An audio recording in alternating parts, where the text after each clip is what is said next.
Hello दोस्तों, कैसे हो आप सब। एक बार फिर से स्वागत है आपके अपने चैनल कीप लर्निंग पे। ठीक है, और आज का जो हमारा टॉपिक रहेगा वो हीरोन्स फॉर्मूला से ही रहेगा। इसका पार्ट सेकंड समझाऊंगा आज। मतलब कि पहले पार्ट में हमने क्या किया कि सारे कॉन्सेप्ट को अच्छे तरीके से समझ लिया कि हीरोन्स फॉर्मूला कहाँ पे पुट करना है। ट्रायंगल के टाइप्स मैंने समझा दिए कि how many types of triangle, 4 type समझा दिया। पहला था हमारा राइट ट्रायंगल, दूसरा था आइसोसेलेस ट्रायंगल, तीसरा था इक्विलैटरल ट्रायंगल और चौथा था स्केलन ट्रायंगल। ठीक है, अब देखो इन चारों ट्रायंगल में से सबका अपना अलग अलग फॉर्मूला है। मतलब कि राइट ट्रायंगल का अपना अलग एरिया का फॉर्मूला है। आइसोसेलेस ट्रायंगल का मैंने एक फॉर्मूला भी दिया था और मैंने ये भी बताया था कि अगर आइसोसेलेस ट्रायंगल का फॉर्मूला तुम्हें याद नहीं है तो आइसोसेलेस ट्रायंगल को राइट ट्रायंगल के थ्रू कर सकते हो। हमें करना क्या रहता है कि एक आइसोसेलेस ट्रायंगल के बीच में एक परपेंडिकुलर हमें ड्रॉ कर देना है। ठीक है, तो 2 राइट ट्रायंगल में कन्वर्ट हो जाएगा।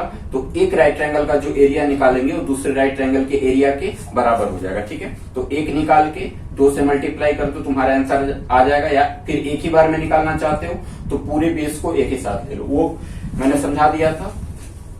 इक्विलैटरल ट्रायंगल का अपना अलग एरिया का फॉर्मूला है और बाकी का बचा एक स्केलन ट्रायंगल। देखो स्केलन ट्रायंगल का मतलब कि जिसकी सारी साइड इक्वल ना हो, मतलब कि 3 साइड है, तीनों साइड अलग अलग हो, डिफरेंट हो। ठीक है, तो स्केलन ट्रायंगल कहलाता है। और स्केलन ट्रायंगल के अंदर हम हीरोन्स फॉर्मूला का यूज करते हैं। मतलब कि स्केलन ट्रायंगल का अगर हमें एरिया निकालना हो तो स्केलन ट्रायंगल का एरिया निकालने के लिए हम हीरोन्स फॉर्मूला का यूज करेंगे। ठीक है, हीरोन्स फॉर्मूला मैंने बता ही दिया था कि हीरोन्स फॉर्मूला क्या होता है, हीरोन्स फॉर्मूला को कैसे निकालते हैं, सारा कुछ क्लियर कर दिया था। आज का जो वीडियो रहेगा वो आज हम सिर्फ क्वेश्चन की प्रैक्टिस करेंगे जो कि इंपॉर्टेंट क्वेश्चन होते हैं। ठीक है, जो डायरेक्टली पेपर में पूछे जाते हैं उसी टाइप के सिर्फ क्वेश्चन की मैं प्रैक्टिस करवाऊंगा। बहुत ज्यादा हार्ड चैप्टर नहीं है, इजी चैप्टर है, क्लियर हो जाएगा एकदम अच्छे तरीके से। ठीक है, बाकी वीडियो के साथ बने रहो और फिर अब अपना टॉपिक स्टार्ट करते हैं। तो टॉपिक स्टार्ट करने से पहले मैं एक आपको क्वेश्चन समझाना चाहूंगा जो कि एनसीईआरटी बुक में 12.1 का क्वेश्चन नंबर फर्स्ट है। ठीक है, आप लोग अपने बुक में चेक कर सकते हो। 12.1 क्वेश्चन नंबर फर्स्ट। उसमें क्वेश्चन क्या है कि जैसे एक ट्रैफिक सिग्नल बोर्ड है, ठीक है, जो ये इंडिकेट कर रहा है, सपोज करो कि एक ट्रैफिक सिग्नल बोर्ड है जो कि ट्रायंगल के फॉर्म में है। ठीक है, इस तरीके से, और ये जैसे ये इंडिकेट कर रहा है इस तरीके से एक ट्रैफिक सिग्नल बोर्ड है। ठीक है, इस पे लिखा हुआ है स्कूल अहेड, मतलब स्कूल अहेड। ठीक है, स्कूल अहेड मतलब कि आगे स्कूल है। ये ट्रायंगल, ये हमारा ट्रैफिक सिग्नल बोर्ड है। ठीक है, और ये इंडिकेट कर रहा है कि आगे स्कूल है, आगे की तरफ जाएं। ठीक, अब देखो ahead is an equilateral triangle with side A. और इस ट्रायंगल की जो प्रॉपर्टी दे रखी है, मतलब ये टाइप्स ऑफ ट्रायंगल में ये इक्विलैटरल ट्रायंगल है। इक्विलैटरल ट्रायंगल मैंने बता दिया था समबाहु त्रिभुज की जिसके प्रत्येक साइड इक्वल होते हैं और प्रत्येक एंगल भी इक्वल होते हैं। ठीक है, तो इसकी साइड दे रखी है ए सेंटीमीटर, ए, सिर्फ ए। ठीक है, तो जैसे सपोज करो कि एक साइड अगर इसके हम ए लेते हैं, चूंकि ये इक्विलैटरल ट्रायंगल है तो इसके सारे साइड इक्वल हैं। अगर एक साइड ए हुआ तो बाकी के साइड भी क्या हो जाएगा, ए हो जाएगा। ठीक है, तो ए और ये भी साइड हमारा हो गया ए। अब क्वेश्चन आगे कह रहा है कि find the area of signal board using Heron's formula if its perimeter is 180 centimetre. अच्छा, इसका पेरीमीटर गिवन है हमारे पास, पेरीमीटर इक्वल टू दे रखा है 180 centimetre. Perimeter equal to 180 centimetre. तो what will be the area of the signal board. तो इस सिग्नल बोर्ड का हमें एरिया फाइंड करना है। क्वेश्चन एक बार फिर से मैं रिपीट कर रहा हूं कि एक ट्रैफिक सिग्नल बोर्ड है जो ये इंडिकेट कर रहा है, इसके ऊपर लिखा हुआ है स्कूल अहेड, मतलब कि इंडिकेट कर रहा है कि आगे स्कूल है, आगे की तरफ जाए।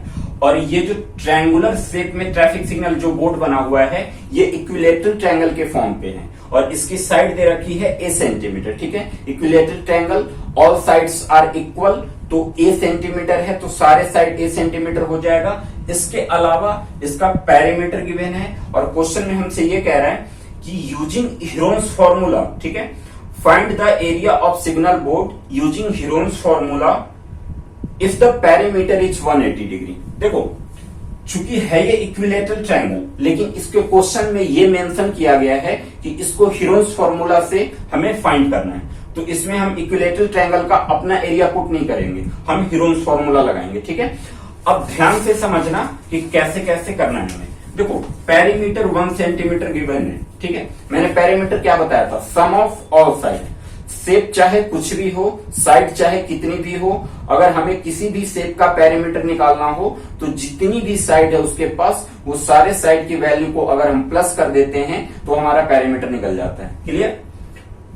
अब पेरीमीटर मतलब कि इनके 3 साइड दे रखा है, ए प्लस ए प्लस ए, ये तीनों साइड को मैं प्लस करूंगा तो मेरा क्या निकल जाएगा, पेरीमीटर निकल जाएगा। और पेरीमीटर की वैल्यू कितनी गिवन है, 180 सेंटीमीटर। तो ए और ए को प्लस करते हैं तो कितना हो जाएगा, 3a इक्वल टू 180 सेंटीमीटर, और a इक्वल टू 180 अपॉन में 3, और 3 से 180 60 बार में कट गया, यानी कि a की वैल्यू कितनी आ गई, 60 सेंटीमीटर, ठीक है।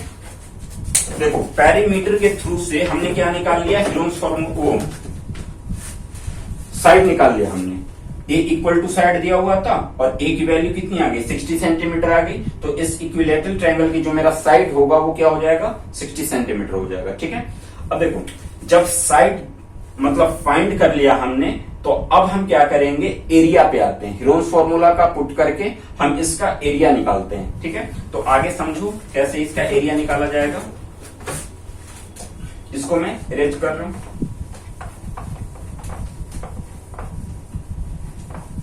देखो ए की वैल्यू आ गई है 60 सेंटीमीटर, ठीक है। अब आ जाओ फॉर्मूले पे, एरिया। हीरोन्स फॉर्मूला का एरिया क्या होता है, अंडर रूट में S into S minus A, S minus B और एस माइनस सी, ठीक है।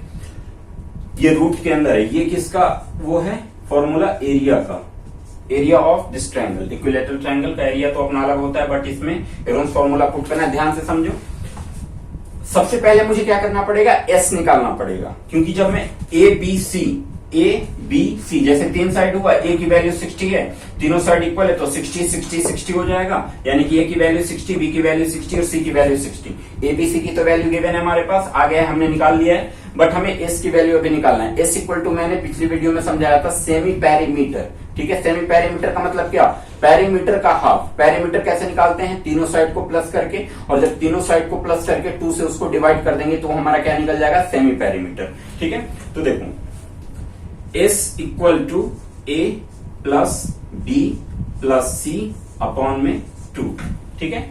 अब S इक्वल टू ए की वैल्यू 60 प्लस बी की वैल्यू 60 प्लस सी की वैल्यू 60 अपॉन 2, ठीक है।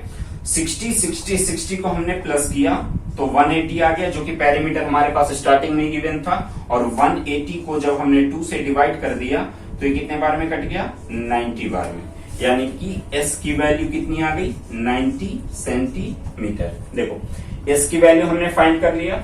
अब ए बी सी की वैल्यू मेरे पास गिवन है ही, अब मैं क्या करूंगा कि इस वैल्यू को इस फॉर्मूले पे पुट करूंगा, हमारा आंसर क्लियर तरीके से फाइंड हो जाएगा, ठीक है। तो इसको इरेज करके अब इस फॉर्मूले पे चलते हैं हम। मैंने ये बता दिया कि S की वैल्यू निकलेगा कैसे। देखो S की वैल्यू हमने निकाल लिया है, अब इसको इस फॉर्म पे यूज करना है।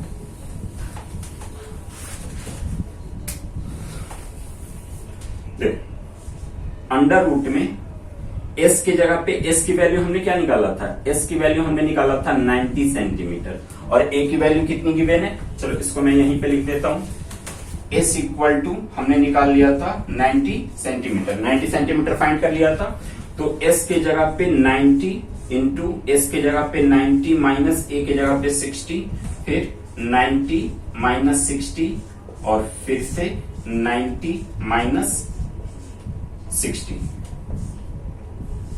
ठीक है। क्लियर हुआ यहां तक। अब देखो कैसे होगा, फिर से एक बार अंडर रूट लगाया 90। अब इन दोनों को सोल्व करेंगे। जब भी संख्या और ब्रैकेट के बीच में कोई साइन नहीं हो तो मल्टीप्लाई का माना जाता है। क्लियर? तो यहाँ पे मल्टीप्लाई का साइन हो जाएगा, उसी तरीके से यहाँ पे भी मल्टीप्लाई और यहाँ पे भी मल्टीप्लाई। तो 90 इंटू 90 में से 60 माइनस किया 30, फिर इंटू 90 में से 60 माइनस किया 30, और फिर इंटू 90 में से 60 माइनस किया 30। क्लियर? अब अंदर हमें क्या करना है, इन सबका जो भी पॉसिबल फैक्टर होगा वो कर देना है। प्राइम फैक्टराइजेशन मतलब एलसीएम के थ्रू इसका फैक्टर कर सकते हो। तो 90 का अगर मुझे फैक्टर करना हो तो क्या करेंगे, देखो 90 का फैक्टर करेंगे कैसे, तो 3 इंटू 5 15 और इंटू 2 इंटू 3। जैसे 5 3 जा 15, 15 2 जा 30 और 33 जा 90 हो गया पूरा। फिर 30 का, तो 30 का हो जाएगा 2 इंटू 3 इंटू 5, 3 2 जा 6, 6 5 जा 30। फिर इस 30 का तो 2 इंटू 3 इंटू 5 और फिर इस 30 का 2 इंटू 3 इंटू 5। देखो यहां से यहां तक हमने 90 का फैक्टर किया, फिर यहां से यहां तक 30 का, फिर यहां से यहां तक 30 का, और फिर यहां से यहां तक 30 का। ठीक है?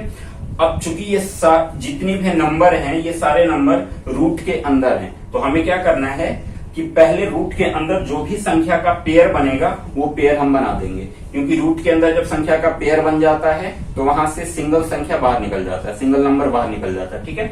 तो देखो 3 का पेयर बना, 3 को हमने बाहर निकाल दिया। 5 का भी पेयर बन गया, 5 भी बाहर आ गया। 2 का पेयर बना, 2 भी बाहर आ गया। 3 का पेयर बना, फिर से 3 बाहर। फिर 2 का पेयर बना, फिर 2 बाहर। फिर 5 का पेयर बन गया, फिर 5 बाहर आ गया। यानी कि अंदर क्या बचा, एक रूट 3। देखो रूट के अंदर सिर्फ 3 बचा हुआ है, ये सारी संख्या का पेयर बना तो ये सब संख्या बाहर आ गए, तो अंदर बच गया 3 सेंटीमीटर, वो सिर्फ 3। अब इसको हम मल्टीप्लाई कर देते हैं। 5 2 जा 10, 10 3 जा वो 30, 32 जा 60, 65 जा 300 और 303 जा 900। तो 900 रूट 3 सेंटीमीटर स्क्वायर, ये मेरा फाइनल आंसर हो गया 900 रूट 3 सेंटीमीटर स्क्वायर। ये था पहला क्वेश्चन। ठीक है? पहला क्वेश्चन इक्विलेटरल ट्रायंगल के फॉर्म पे था। पहले हमने क्या किया कि पेरीमीटर के हेल्प से इसकी साइड निकाल ली, फिर साइड निकालने के बाद हीरोन्स फॉर्मूला पुट किया और हीरोन्स फॉर्मूला से इसका फाइनल हमने आंसर निकाल दिया। ठीक है? तो ये पहला क्वेश्चन कंप्लीट हो गया। अब हम सेकंड क्वेश्चन समझते हैं कि इसमें अलग टाइप के क्वेश्चन और क्या आएगा। देखो बाकी जो एनसीईआरटी में जो भी क्वेश्चन है 12.1 में, तो 12.1 में बाकी के जो क्वेश्चन है वो इजी है, आप बड़े आराम से कर सकते हो, बट इसके जो भी टाइप्स है वो मैं आपको बता रहा हूं। ठीक है? अब मैं बुक से नहीं बताऊंगा, बाहर के क्वेश्चन बताऊंगा मैं, आपको बुक से प्रैक्टिस करनी होगी। ठीक है? तो चलो अब हम इसे मिटाते हैं, नेक्स्ट क्वेश्चन की तरफ आते हैं।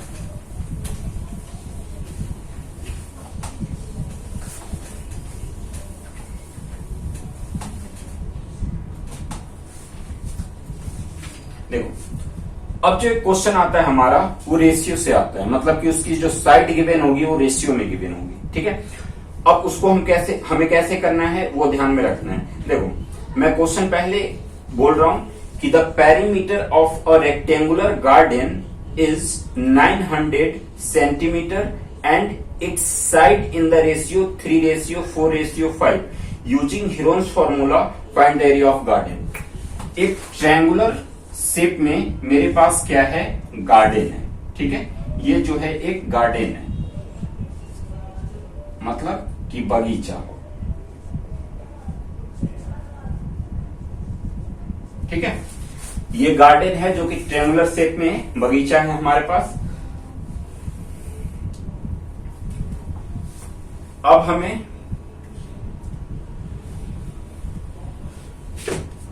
इसकी जो साइड है, नाम रख देते हैं ए बी सी, ठीक है, एबीसी। अब इसकी जो साइड दे रखी है वो रेशियो में दे रखी है, क्या दे रखी है, 3:5:4। ये जो साइड है ये क्या है, रेशियो में। देखो साइड अगर रेशियो में है मतलब ये एग्जैक्ट वैल्यू नहीं है, हमें एग्जैक्ट वैल्यू निकालनी पड़ेगी, ठीक है। तो जब भी कोई साइड या कोई भी चीज अगर रेशियो में हो तो साथ में उसको एक्स लेट कर लिया करो, यानी कि हम ऐसे बोलेंगे कि let sides equal to 3x 5x and 4x, ठीक है। अच्छा, इसमें और क्या चीज गिवन है, इसकी पेरीमीटर दे रखी है 900 सेंटीमीटर। पेरीमीटर इक्वल टू है 900 सेंटीमीटर। ये इसका पेरीमीटर है, ये हमारा साइड था जो कि रेशियो में था, ठीक है। अब हम आते हैं, साइड को हमने क्या कर लिया, लेट कर लिया कि let sides equal to 3x 5x and 4x। अब हमें करना क्या है, गिवन क्या है, देखो जब भी मैथ का क्वेश्चन हो ना, दो तीन चीजें है ना, बस आपको ध्यान में रखना है। कैलकुलेशन अपने आप होगा, कैसे, क्वेश्चन में क्या गिवन है वो देखो, ठीक है, क्या निकालना है वो देखो, और जो निकालना है उसको निकालने के लिए हमें किसका हेल्प लेना पड़ेगा वो समझो।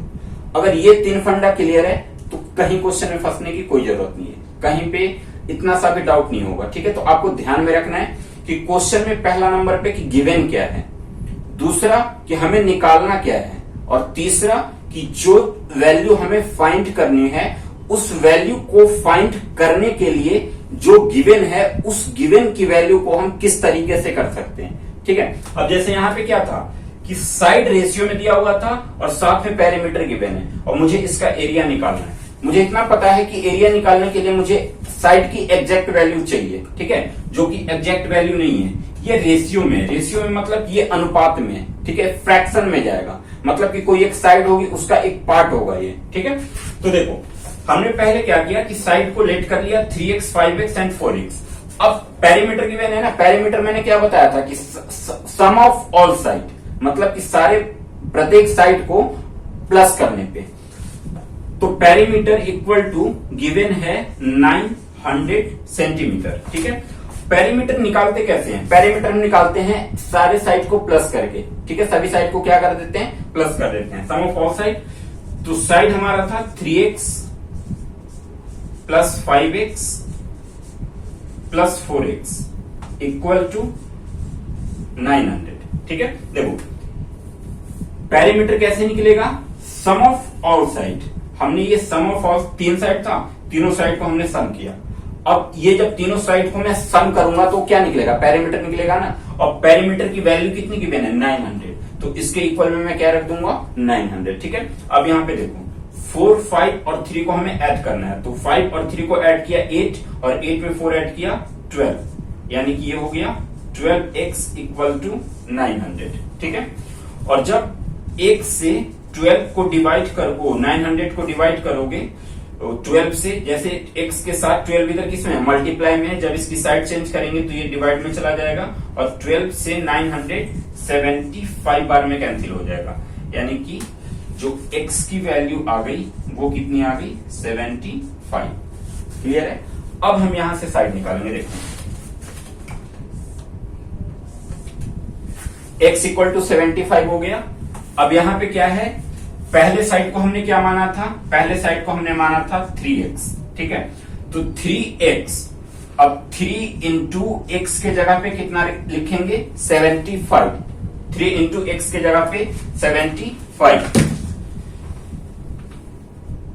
x के जगह पे 75 लिखा। अब 75 को 3 से अगर मैं मल्टीप्लाई करता हूं तो कितना आएगा, 5 3 जा 15 और 7 3 जा 21, 21 में 1 ऐड किया तो 22, यानी कि 225 सेंटीमीटर।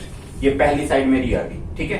अब सेकंड साइड पे आते हैं, सेकंड नंबर पे दूसरी वैल्यू थी 5x, यानी कि 5 इंटू x के जगह पे फिर से 75 रखेंगे, 5 5 जा 25 और 7 5 जा 35, 35 में 2 प्लस किया तो 37 सेंटीमीटर। दूसरी वैल्यू हमारी कितनी है 375 सेंटीमीटर, ठीक है। और तीसरी साइड जो हमने लेट किया था वो लेट किया था 4x, तो 4 इंटू x की वैल्यू हमने क्या निकाला 75, और 75 को जब मैं 4 से मल्टीप्लाई कर दूंगा तो 5 4 जा 20 और 7 4 जा 28, और 28 में 2 प्लस किया तो 30 हो गया, यानी कि ये हो गया 300 सेंटीमीटर। अब यहां से समझ लो, पहले हमने क्या किया, अब यहां से टाइप्स याद रखो, ठीक है। टाइप्स को समझो कि जब रेशियो टाइप्स क्वेश्चन अगर आ जाता है हीरोन्स फॉर्मूला से, तो जो भी साइड की रेशियो दी होगी उसको हम लेट कर लेंगे एक्स के रूप में। जैसे 3:5:4 था तो मैंने लेट कर लिया कि let sides equal to 3x 5x and 4x। अगर साइड रेशियो में गिवन है तो साइड की एग्जैक्ट वैल्यू मुझे निकालनी पड़ेगी, और जब तक एग्जैक्ट वैल्यू मैं नहीं निकालूंगा तब तक इसका एरिया फाइंड नहीं कर सकता मैं, ठीक है। तो एक चीज एकदम कंफर्म है कि अगर साइड रेशियो में गिवन है तो साथ में पैरामीटर जरूर गिवन होगा, ठीक है, क्योंकि बिना पैरामीटर के हम साइड को फाइंड नहीं कर पाएंगे, तो पैरामीटर जरूर गिवन होगा। अब देखो, इसकी एग्जैक्ट वैल्यू निकालने के लिए मुझे पैरामीटर का सहारा लेना पड़ेगा, ठीक है। तो हमने क्या किया, हमें यह पता था कि पैरामीटर मतलब कि सम ऑफ ऑल साइड, तो इनके तीनों साइड को मैंने प्लस कर दिया और इसके इक्वल में इसका पैरामीटर रख दिया, ठीक है। यहां से x की वैल्यू कितनी आ गई 75। फिर इस x की वैल्यू को जो हमने लेट किया था वहां पे x की वैल्यू हमने पुट कर दिया।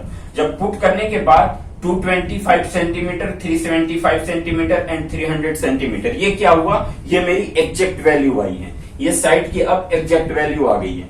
अब हम क्या करेंगे कि अब हम हीरोन्स फॉर्मूला पे इसे पुट करेंगे, क्योंकि इसका एरिया निकालना था मुझे, तो मैं हीरोन्स फॉर्मूला पे इसे पुट करूंगा और फिर इसका फाइनल एरिया निकाल दूंगा। क्लियर है? तो चलो अब इसका एरिया निकालते हैं।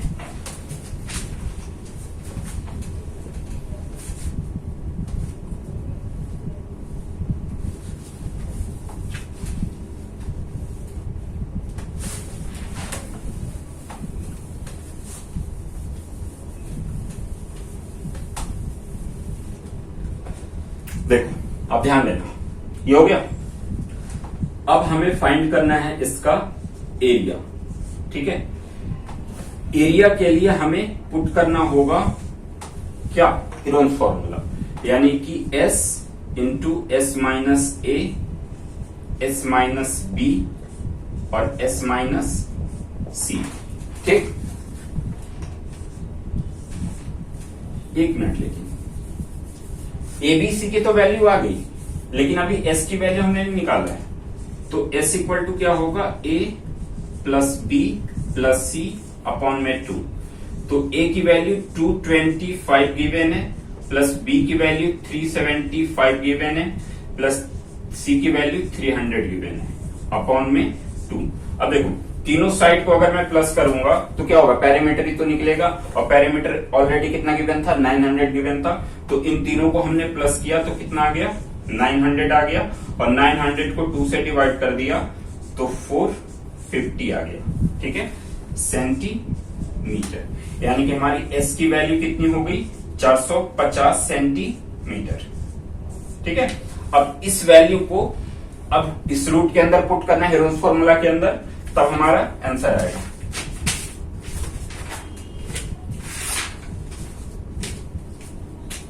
चलो इसको मिटा रहा हूं मैं, इरेज कर रहा हूं।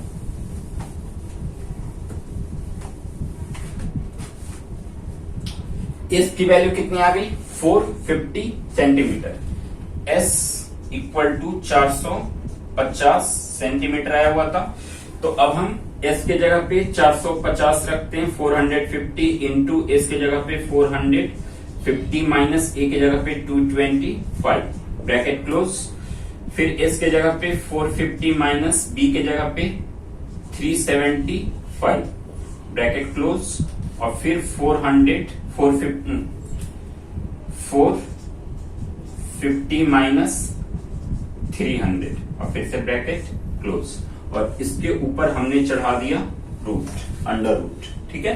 अब इसको अंदर सॉल्व कर दो, फिर से एक रूट लेते हैं, 450 450 इंटू 450 में से 225 को अगर माइनस करेंगे तो 0 में से 5 माइनस 5, ये बचा 4, 4 में से 2 माइनस 2 और 4 में से 2 माइनस 2, यानी कि 225 आ गया। फिर 450 में से 375 को अगर माइनस करते हैं तो 0 में से 5 माइनस 5, फिर ये बचा कितना 14, क्योंकि इसमें से कैरी हो गया था, तो 14 में से 7 माइनस 7 और 3 में से 3, मतलब ये सिर्फ 75 हो जाएगा। 450 में से 375 को अगर माइनस करते हैं तो कितना आएगा 75। फिर इंटू 450 में से 300 माइनस करोगे तो क्या आ जाएगा 150। ठीक है, अब इसका हम अंदर फैक्टर करेंगे। देखो अगर 450 का वो करना है तो 450 का एलसीएम निकाल दो।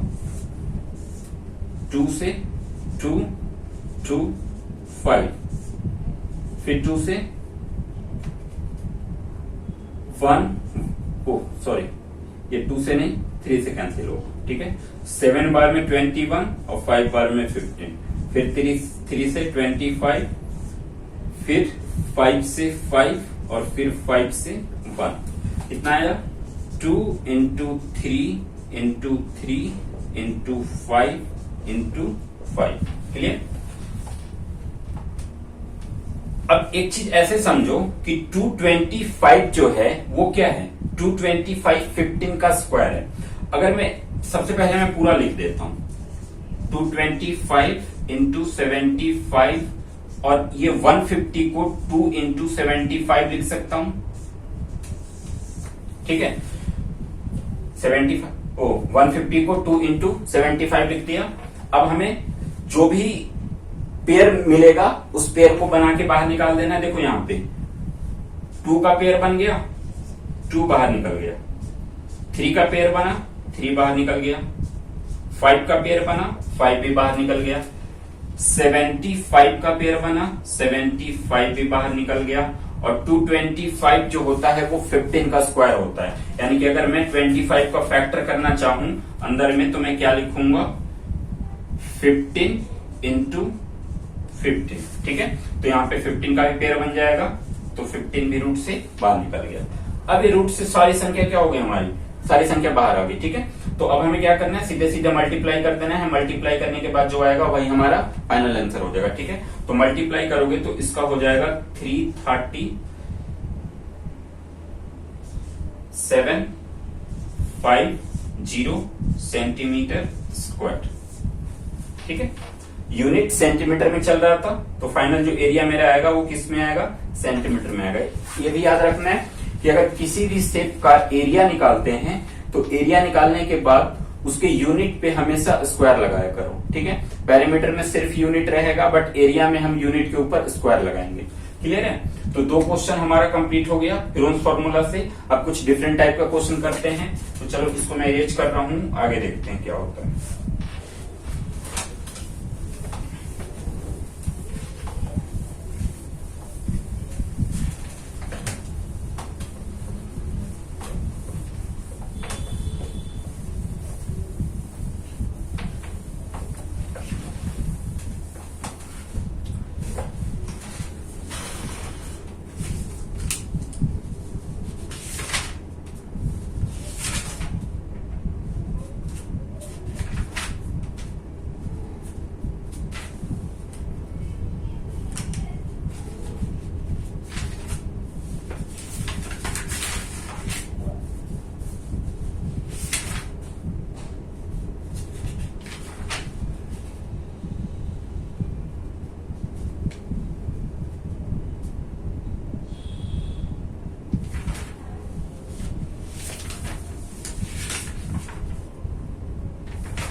एक आइसोसेलिस ट्रायंगल से क्वेश्चन आएगा, ठीक है। आइसोसेलिस ट्रायंगल की प्रॉपर्टी मैंने कल बताया था, पिछले वीडियो में बताया था कि आइसोसेलिस ट्रायंगल में दो साइड क्या होता है, इक्वल होता है, मतलब कि टू साइड्स उसके इक्वल होते हैं और जो थर्ड साइड होती है वो डिफरेंट होती है, ठीक है।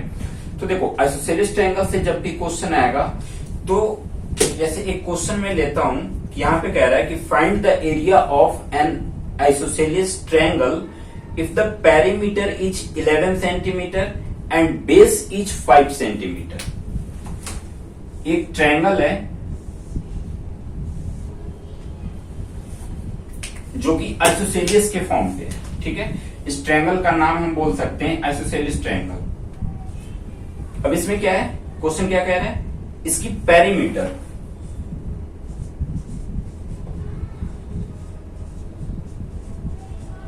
इक्वल टू कितना है, 11 सेंटीमीटर गिवन है, ठीक है। और इसके अलावा इसकी जो बेस साइड है, मतलब कि जो नीचे वाला आधार होता है, ठीक है, बेस की वैल्यू दे रखी है 5 सेंटीमीटर, यानी कि बेस वाली जो साइड होगी उसकी वैल्यू कितनी है, 5 सेंटीमीटर, ठीक है। हाँ, अब हमें इसका एरिया फाइंड करना है, ठीक है। देखो एरिया कब फाइंड होगा, जब एरिया निकालने के लिए जो जो मटेरियल की मुझे जरूरत है वो सारे मटेरियल मेरे पास होना चाहिए, जब भी तो मैं एरिया निकालूंगा। तो हमें एक तरीका ये भी है कि जो चीज फाइंड करना है, ठीक है, जो भी फाइंड करना है, अब ये देख लो कि हम एरिया फाइंड कर रहे हैं, सपोज कि हम एरिया फाइंड कर रहे हैं, तो एरिया का फॉर्मूला देखेंगे कि एरिया में कौन सा फॉर्मूला का यूज हो रहा है, क्या यूज हो रहा है, मटेरियल क्या यूज हो रहा है, क्या वो सारे मटेरियल मेरे पास है, उन मटेरियल की क्वांटिटी है मेरे पास। जैसे सपोज कि अगर मैं हीरोन्स फॉर्मूला पुट करूंगा तो इसमें क्या क्या मान चाहिए, एस की वैल्यू चाहिए, ए की वैल्यू, बी की वैल्यू, सी की वैल्यू, ठीक है। अब देखो साइड के रूप में तो मेरे पास सिर्फ एक ही चीज है 5 सेंटीमीटर, ठीक है, बट हमें ए बी सी तीनों की वैल्यू चाहिए और उसके अलावा एस की भी वैल्यू चाहिए। और एस की वैल्यू कैसे निकलेगी, जब तीनों साइड की वैल्यू हम निकाल लेंगे तो उन तीनों वैल्यू को प्लस करके 2 से डिवाइड करेंगे तो एस यानी कि सेमी पेरीमीटर की वैल्यू आ जाएगी, ठीक है। तो देखो बेस की वैल्यू 5 सेंटीमीटर गिवन है, जो बेस साइड है, जो मतलब कि जो नीचे वाली साइड यानी कि इसको बेस साइड कहते हैं, आधार साइड, आधार भुजा, तो ये 5 सेंटीमीटर गिवन है। आइसोसेलिस ट्रायंगल में मुझे ये पता है कि आइसोसेलिस ट्रायंगल की दो साइड इक्वल होती है, दो साइड क्या होती है, इक्वल होती है। तो सपोज कि ये दोनों साइड क्या है, इक्वल है। हम यहां पे लेट करते हैं कि let equal sides equal to A centimetre, ठीक है। इक्वल साइड्स को हमने क्या मान लिया, ए सेंटीमीटर मान लिया, ठीक है। अब देखो अगर ये ए है तो ये भी तो ए हो जाएगी, क्योंकि साइड तो दोनों की सेम है ना। तो अगर एक को ए रखते हैं तो दूसरा भी क्या हो जाएगा, ए हो जाएगा, ठीक है। अब तीनों साइड आ गया मेरे पास। अच्छा, तीनों साइड जब आ गया तो अब यहां से परफेक्ट वैल्यू क्या निकालूंगा मैं, जैसे ये तो अल्फाबेटिकल फॉर्म है ना, हमें न्यूमेरिकल वैल्यू चाहिए, साइड के रूप में हमें क्या चाहिए, न्यूमेरिकल वैल्यू चाहिए। और अभी जो है मेरे पास वो अल्फाबेटिकल वैल्यू है, ठीक है।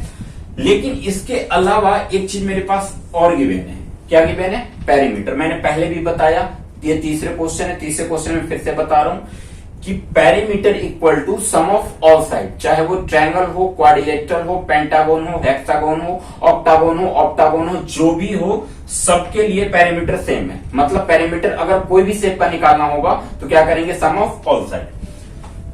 तो पेरीमीटर इक्वल टू गिवन था 11 सेंटीमीटर। अब पेरीमीटर निकालते कैसे हैं, साइड को ऐड करके। तो साइड को हमने ऐड किया, a plus 5 equal to 11 centimeter, ठीक है। अच्छा, a और a को जब ऐड करेंगे तो 2a हो जाएगा और प्लस 5 इक्वल टू 11 और फिर 2a इक्वल टू ये 5 जो इधर प्लस में है, ये इसकी जब हम साइड चेंज करेंगे तो इसकी साइन भी चेंज हो जाएगी, तो 11 माइनस 5, तो 2a इक्वल टू 6 और a इक्वल टू 6 अपॉन में 2, यानी कि इससे 3 बार में कैंसिल हुआ, तो a की वैल्यू कितनी आ गई, 3। मतलब ये जो दोनों साइड हमने लेट किया था, अब ये कितना हो जाएगा, ये हो जाएगा 3 सेंटीमीटर और ये भी हो जाएगा 3 सेंटीमीटर। अब देखो तीनों जो वैल्यू है न्यूमेरिकल फॉर्म पे आ गया, ठीक है। न्यूमेरिकल फॉर्म चाहिए था मुझे, न्यूमेरिकल वैल्यू चाहिए थी, न्यूमेरिकल वैल्यू में तीनों साइड निकल गई, ठीक है।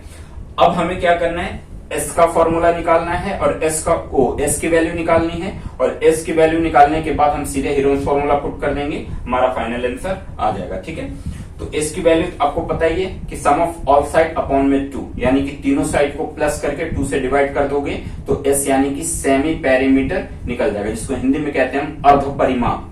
ठीक है, तो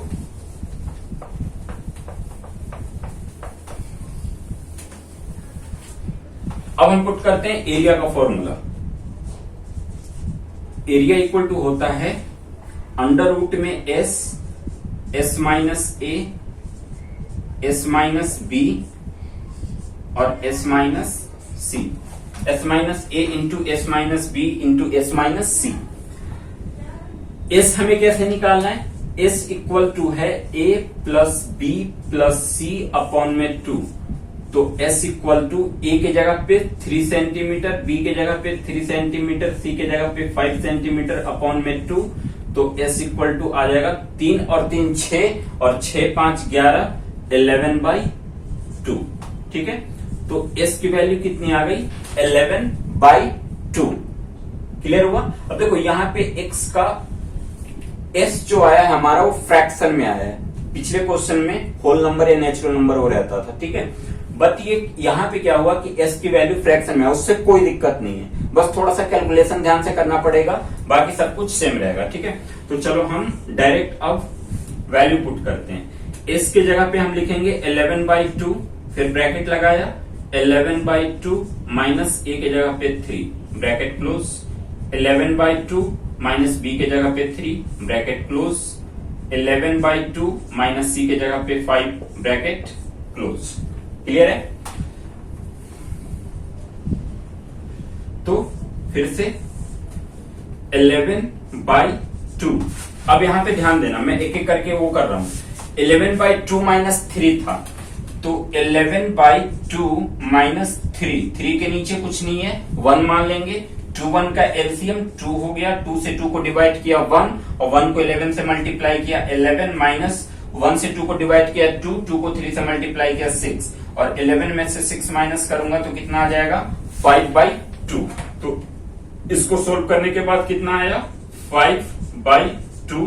फिर इंटू इसको सोल्व करूंगा तो सेम कंडीशन है, तो इसका भी 5/2 आएगा। अब फिर क्या करना है कि 11/2 में से 5 को माइनस करना है, तो जो यहाँ पे हमने 3 को माइनस किया था अब हम 5 को माइनस कर देंगे। कंडीशन सब कुछ सेम रहेगा। 1 से 2 को डिवाइड किया 2 और 2 को 5 से मल्टीप्लाई किया तो 6 के जगह पे यहाँ पे क्या हो जाएगा? 10। और जब 11 में से 10 को माइनस कर देंगे तो कितना आ जाएगा? 1, यानी कि ये आ गया हमारा 1/2। क्लियर हुआ? अब देखो इसके अंदर जो भी हमें करना था हमने कर दिया। अब एक चीज देख रहे हैं कि इसका तो पेयर बन गया।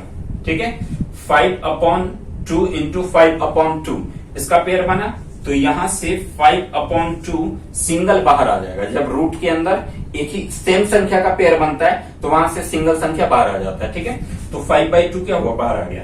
अब बात करते हैं 11/2 1/2 को, तो रूट के अंदर रखते हैं 11/2 इंटू 1/2। ठीक है, अब देखो अगर मैं इसको अंदर सोल्व करना चाहूं तो 11 को 1 से मल्टीप्लाई करूंगा 11 आ जाएगा और 2 को 2 से मल्टीप्लाई करूंगा 4 आ जाएगा, 11/4 हो जाएगा। अब एक चीज ध्यान में ये रखना है कि मुझे ये पता है कि 4 जो है वो 2 का परफेक्ट स्क्वायर है। ठीक है, तो अगर मैं 4 को रूट से बाहर निकालना चाहूं तो सिंगल 2 बाहर आ जाएगा, क्योंकि यहाँ पे देखो 2 और 2 का क्या बन रहा है? पेयर बन रहा है, सिर्फ ऊपर वाले का, नीचे वाले का, ऊपर वाले का नहीं। तो यहां से 4 तो बाहर निकल गया 1/4। जैसे 11/4 को 11 इंटू 1/4 भी तो लिख सकते हैं, और 1 का स्क्वायर 1 होता है, 4 का स्क्वायर 2 होता है। ठीक है, 4 जो होता है वो 2 का स्क्वायर होता है और 1 का स्क्वायर 1 ही होता है। तो यहां से 1/2 क्या होगा? बाहर निकलेगा, यानी कि 5/2 इंटू 1/2 और रूट के अंदर हो जाएगा सिर्फ 11। देखो 11 इंटू 1/4 था, 1 का स्क्वायर 1 है, 4 जो है वो 2 का स्क्वायर है, तो यहां से 1/2 बाहर निकल गया, रूट के अंदर क्या बच गया? 11। अब यहां से करना क्या है? 5 को 1 से मल्टीप्लाई किया तो 5 हो गया, अपॉन में 2 को 2 से मल्टीप्लाई किया 4 हो गया और रूट के अंदर बच गया 11 सेंटीमीटर स्क्वायर। सिंपल है ना? आंसर आ गया इसका।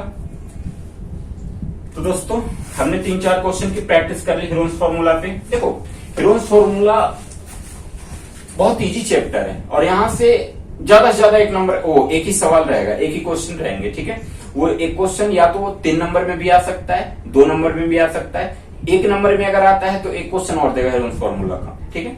मतलब टोटल मिला के ये कह सकते हो कि 3 से 4 नंबर के सवाल इस चैप्टर से रहने वाले हैं। तो ये चैप्टर हमारे लिए ज्यादा इंपॉर्टेंट नहीं है, बट इसको छोड़ना भी नहीं है, अच्छे से प्रैक्टिस भी करना है, क्योंकि एक एक नंबर इंपॉर्टेंट है पेपर के लिए, समझे।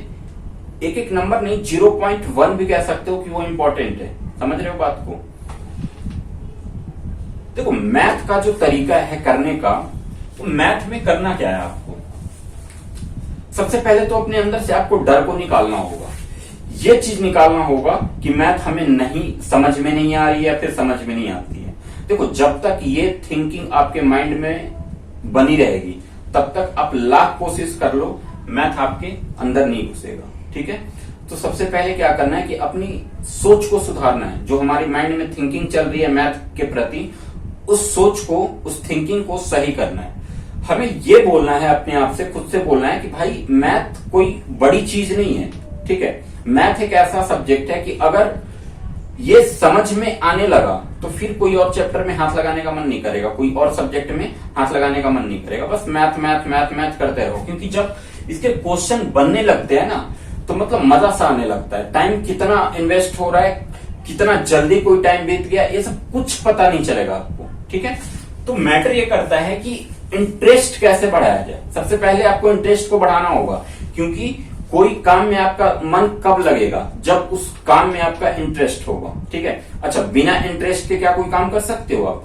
अगर कोई काम में आपको रुचि नहीं है और मैं बोल देता हूं कि वो काम करो, तो आप करोगे, मजबूरी में करोगे, बट उस काम में वो फोकस नहीं डाल पाओगे जो एक्चुअल में जरूरत है, ठीक है। तो फोकस कहाँ पे लगता है? जहां पे जिस काम में हमें मजा आता है करने में, जिस काम को हम तहे दिल से करते हैं, मतलब अंदर से आवाज आती है कि चल भाई उस काम को करते हैं, ठीक है। तो उस काम में क्या होगा कि कितना टाइम बीत गया, कैसे बीत गया, कोई पता नहीं चलेगा। अगर एक बार मैथ बनाने के लिए बैठ गए तो वो 4 घंटा भी बीत जाएगा तो लगेगा कि 1 ही घंटा हुआ है, 5 घंटा भी बीत जाएगा तो लगेगा कि 1.5 घंटा हुआ है, ठीक है। तो सबसे पहले आपको इंटरेस्ट यहाँ पे जगाना होगा, क्योंकि मैथ में जब तक इंटरेस्ट नहीं जगेगा मैथ समझ में नहीं आएगी। और दोस्तों सब कुछ आसान है, वो कुछ भी मुश्किल नहीं है, ठीक है। बस अगर आपने एक बार ठान लिया ना कि मुझे करना है, तो रास्ता अपने आप निकल के आ जाएगा, समझे। हम इस बात से परेशान रहते हैं कि ये चीज कैसे होगा, ये हमें इस बात से परेशान नहीं होना है कि वो चीज कैसे होगा। वो प्रकृति का काम है, वो नेचर का काम है कि वो चीज कैसे हो वो तुमसे करवाए। रास्ता दिखाना उसका काम है, रास्ता देना उसका काम है। हमें बस जो मेरा अपना काम है उस काम को अच्छे से करना है। मतलब कि अगर मेरा काम ये है कि मैथ में मुझे अच्छे परसेंट लाने हैं, अच्छे नंबर, देखो मैं सबको यही सजेस्ट करता हूं कि कभी भी मैथ में मार्क्स के लिए मत पढ़ो। ये मत सोचो कि मुझे 95 या 99 नंबर लाना है तो इसके लिए मैं मैथ को कर रहा हूं, नहीं। आप ये सोच के पढ़ो कि मैथ लाइफ में इंपॉर्टेंट है, ठीक है, इसको करना है। कहने का मतलब कि जो भी मैथ को लेके डाउट चल रहा है ना माइंड में, उस सब डाउट को निकाल के बाहर फेंको। आपको बस इंटरेस्ट जगाना है किसी तरीके से। एक बार इंटरेस्ट जग गया ना, मेरा यकीन करो, जिस सवाल को देख के आपको आज डर लग रहा है उस सवाल को आप माइंड में सोल्व कर दोगे। कॉपी पेन उठाने की जरूरत ही नहीं पड़ेगी। बट उसके पहले जरूरी यह है कि उसके लिए इंटरेस्ट को जगाना है। इंटरेस्ट कैसे जगेगा ये भी मैं बता रहा हूं। देखो कहते हैं कि कोई भी काम बिना अभ्यास के नहीं होता, मतलब बिना प्रैक्टिस के नहीं होता। हमें अगर किसी काम को सीखना है तो हम क्या करते हैं, उस काम को प्रैक्टिस करते रहते हैं। हम जब तक प्रैक्टिस नहीं करते हैं, जब तक प्रैक्टिस हम करते रहते हैं, जब तक वो काम हमें पूरी तरीके से नहीं आ जाता है, ठीक है। तो सेम प्रोसेस मैथ के साथ भी है।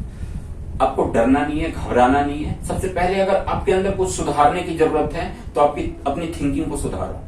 ये जो हमारा विचार है ना, जो हमारे माइंड में थिंकिंग चलती है, जो सोच है, वो हमारे लिए बहुत इंपॉर्टेंट होती है, ठीक है। कि हम किस टाइप की थिंकिंग रखते हैं अपने माइंड में खुद के प्रति, समझे।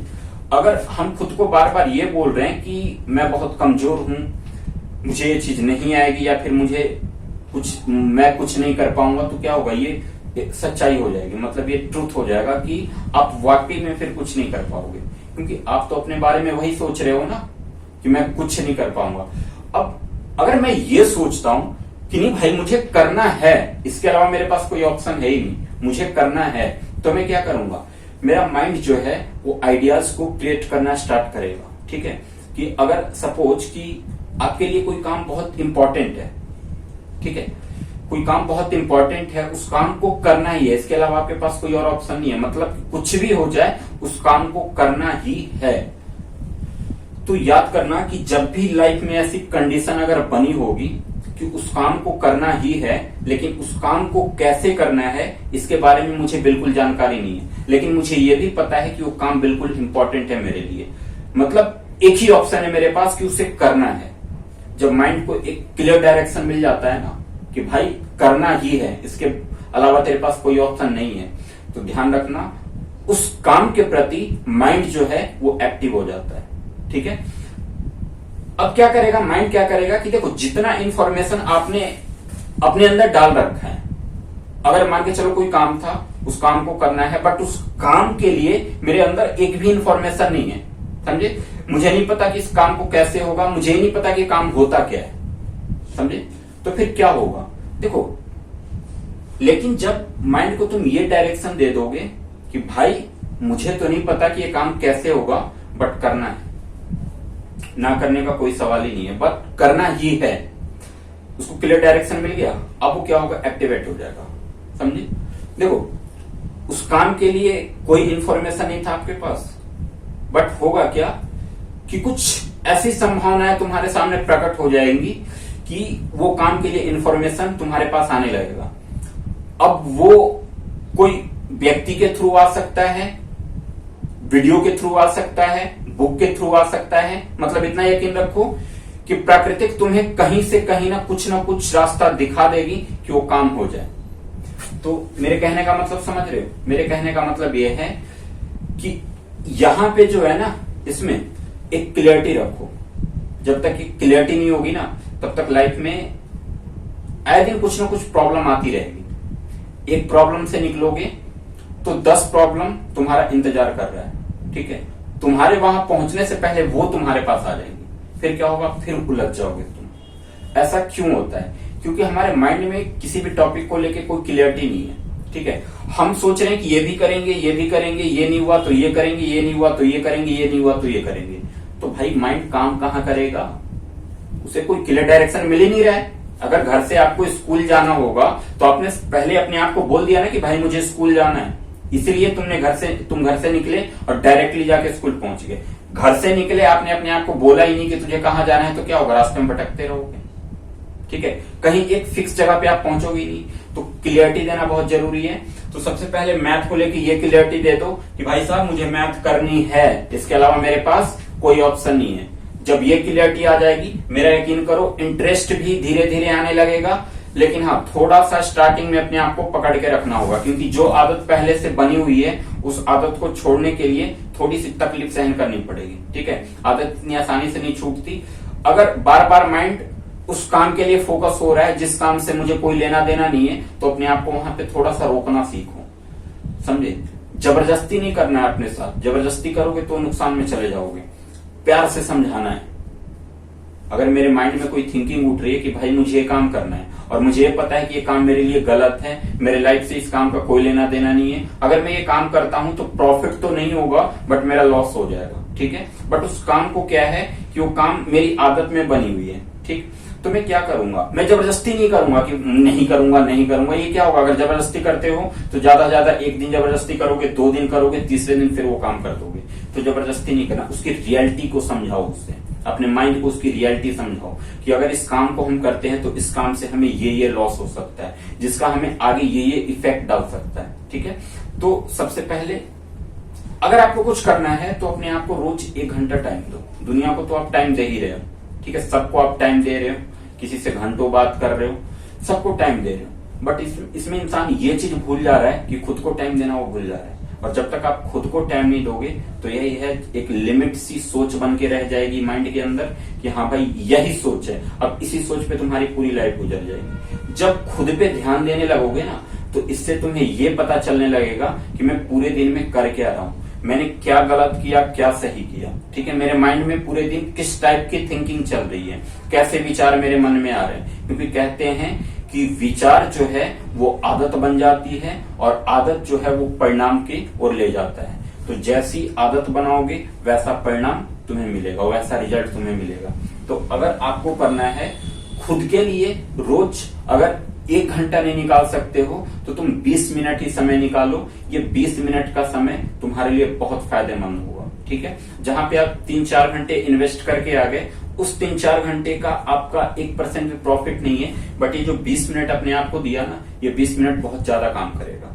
हाँ, ये 1 दिन में नहीं होगा, 10 दिन में नहीं होगा, महीना में नहीं होगा, हो सकता है 4 महीना लगे, 6 महीना लगे, बट आपको डटे रहना है, मतलब उस काम पे कंटिन्यू करना है। अगर हकीकत में कुछ अच्छा करना चाहते हो तो, नहीं तो बाकी लोगों की तरह आए, सामाजिक उसमें उलझ गए और फिर वैसे ही चले गए। कुछ करके दिखाना चाहते हो, अपनी एक पहचान छोड़ के जाना चाहते हो, तो खुद पे ध्यान दो, दूसरों पे नहीं। मतलबी बन जाओ। ठीक है, बस 2-3 साल बनना है आपको, 2-3 साल मतलबी बन जाओ। जो आपसे नाराज हो रहे हैं, रूठ रहे हैं, रूठने दो, समझे। मतलबी बनो, अपने ऊपर काम करो। जब अपने ऊपर काम करना आप स्टार्ट कर दोगे, आपके अंदर कॉन्फिडेंस लेवल बढ़ने लगेगा। जब कॉन्फिडेंस लेवल बढ़ने लगेगा, माइंड जो है वो फोकस करना स्टार्ट करेगा। जब माइंड फोकस करना स्टार्ट कर देगा तो क्या होगा, कोई भी काम में हाथ लगाओगे तो उस काम को पूरे फोकस के साथ करोगे, जिसकी वजह से वो काम में अच्छा रिजल्ट आएगा। और जब अच्छा रिजल्ट आएगा तो आज जो लोग आपसे नाराज हो गए हैं ना, कल को वही लोग आपकी तारीफ करेंगे। ठीक है, तो दोस्तों सिर्फ पढ़ने से काम नहीं चलेगा। ठीक है, मेन हमें लाइफ की पढ़ाई करनी है, क्योंकि ये तो 11-12 तक ही है, इसके बाद हमें अपना नॉलेज ही काम देगा। तो बेहतर यही होगा कि पढ़ाई के साथ साथ अपने आप को भी समझना स्टार्ट कर दो कि कैसे हमें रहना है, ताकि आगे कुछ अच्छा कर पाए। तो मैं समझाते रहूंगा बाकी भी। फिलहाल आज के लिए हम इस हीरोन्स फॉर्मूला पे इतना ही टॉपिक रखते हैं, क्योंकि इसके बाद का जो लेवल ले जाऊंगा मैं, वो थोड़ा सा टफ हो जाएगा। मतलब कि वहां से अब क्वाड्रिलेटरल के भी क्वेश्चन आ जाएंगे, क्वाड्रिलेटरल से ट्रायंगल निकाल के हीरोन्स फॉर्मूला पुट करना होगा। ठीक है, और भी कई टाइप के क्वेश्चन आएंगे।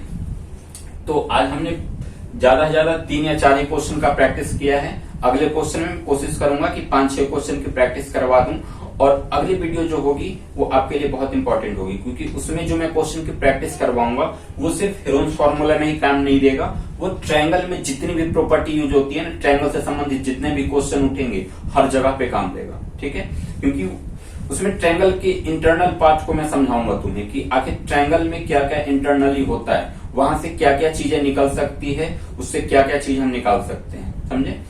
तो फिर नेक्स्ट वीडियो में मिलते हैं। बाकी दोस्तों, अगर आपको मेरी वीडियो अच्छी लगती हो, मेरा कॉन्सेप्ट अगर आपको समझ में आता हो, तो फिर लाइक, शेयर, सब्सक्राइब करना ना भूलें। आप देखो, जितना ज्यादा आप समझोगे, मुझे क्या होगा, मोटिवेशन मिलेगा, मुझे लगेगा कि नहीं, मैं जो मेहनत कर रहा हूं वो आपके काम आ रही है। अगर मेरे इसमें कहीं भी कुछ भी आपको गलत लगता हो तो आप कमेंट करके बता सकते हैं। मैं प्रॉमिस करता हूं अपने अंदर वो चीज सुधार कर दूंगा, क्योंकि मैं खुद पे काम करता हूं।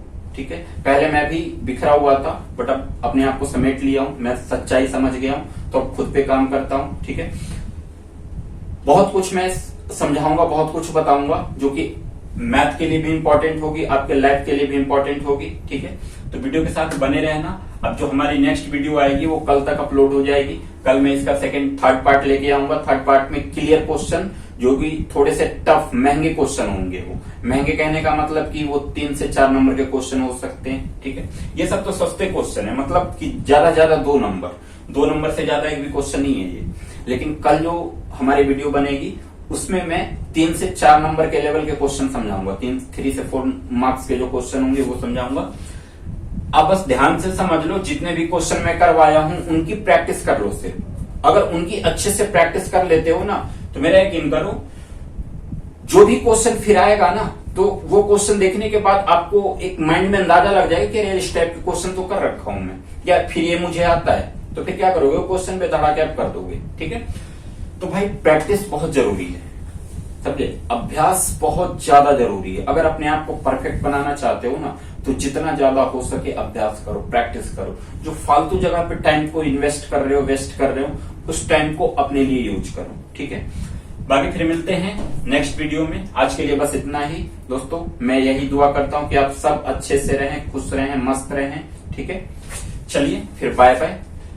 अब नेक्स्ट वीडियो में मिलते हैं। नेक्स्ट वीडियो में मैथ के साथ साथ कुछ लाइफ से संबंधित भी टॉपिक्स को मैं समझाऊंगा, ताकि आपको मैथ करने में भी हेल्प के साथ साथ अपने लाइफ को भी सुटेबल बनाने में हेल्प मिले, ठीक है दोस्तों। तो बाय बाय आज के लिए।